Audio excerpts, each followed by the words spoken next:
င်္ဂလာပါရှင်ချစ်သူတက်တန်းတစ်နှစ်ပြည့်လို့ပဲဖြစ်ဖြစ်မွေးနေ့မှာပဲဖြစ်ဖြစ်ကိုချစ်သူကိုနိုင်လှလှလေးတစ်လုံးလက်ဆောင်ပေးဖို့စဉ်းစားနေပါသလား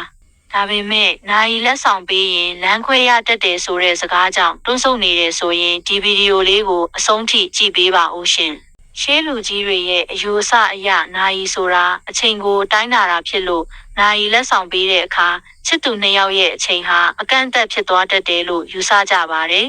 အထူးသဖြင့်နိုင်ရက်သွားတဲ့အခါဒါမှမဟုတ်နိုင်ပြတ်သွားတဲ့အခါမှာချစ်သူအချင်းချင်းတန်ရောစဉ်တက်တန်းကုံဆုံးသွားတတ်တယ်လို့ယူရှိကြတာပါ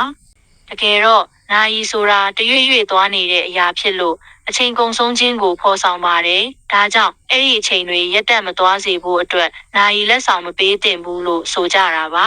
ဒါပေမဲ့ဒါဟာအယူအဆတစ်ခုသာဖြစ်ပြီးတကယ်တမ်းချစ်သူနှစ်ဦးကြားမှာနားလည်မှုနဲ့ယုံကြည်မှုကသာအဓိကပါပဲရှင်ရတရာတကယ်လို့နိုင်ကိုအရန်ပေးခြင်းနဲ့စိုးရိမ်စိတ်လည်းရှိနေတယ်ဆိုရင်တော့ရတရာအနေနဲ့နိုင်ပေးတဲ့အခါတစ်ဖက်လူစီကနေငွေကြွေစေးလေးတစ်စေဒါမှမဟုတ်ပတ်စံအနှဲငယ်ပြန်တောင်းလိုက်ပါ